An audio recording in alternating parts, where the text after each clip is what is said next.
Kumusta mga ka-smart Pinoy? Napapansin mo ba na kahit anong linis mo, para pa ring magulo ang bahay mo? Nauubusan ka na ba ng pwedeng paglagyan ng gamit? Don't worry, may solusyon tayo dyan. Alam kong problema ng karamihan sa atin ang limited space sa bahay.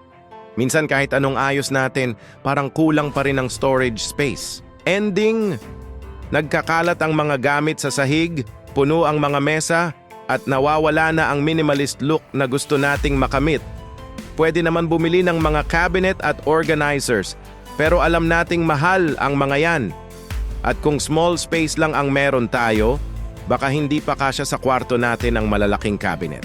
Kaya nga ngayon share ko sa inyo ang mga Smart Pinoy hacks para sa space-saving storage na hindi ka agad lalagot sa bulsa. Una sa listahan natin ay ang floating shelves. Napakaganda nito para sa mga libro, decor at kahit mga gamit sa kusina. Hindi kumakain ng floor space at pwedeng i-customize ayon sa pangangailangan mo. Pangalawa, mag-invest tayo sa multifunctional furniture. Halimbawa, yung sofa bed na pwedeng upuan sa umaga at tulugan sa gabi. O kaya naman yung dining table na may built-in drawers. 2 o 3 ang function, isang bayad lang. Pangatlo, gamitin natin ang space sa ilalim ng kama. Bumili ka ng underbed storage boxes. Perfect ito para sa mga damit na hindi season, extra beddings, o mga gamit na hindi mo madalas kailangan. Pang-apat, maximize natin ang wall space gamit ang hooks at wall organizers. Sa kusina, pwedeng sampayan ng mga kubyertos at kawali. Sa banyo naman, pwedeng lagayan ng towels at toiletries.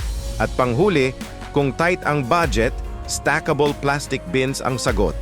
Mura lang sa mga department store pero malaki ang maitutulong sa pag-organize ng mga gamit mo.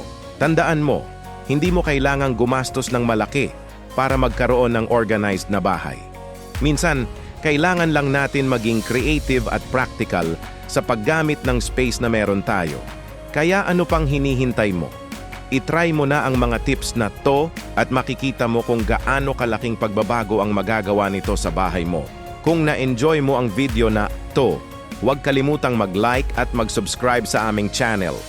Hit that notification bell para updated ka sa mga susunod naming Smart Pinoy hacks at abangan ang susunod naming video kung saan tatalakayin natin kung paano palamigin ang bahay kahit walang aircon. Hanggang sa muli mga ka-Smart Pinoy!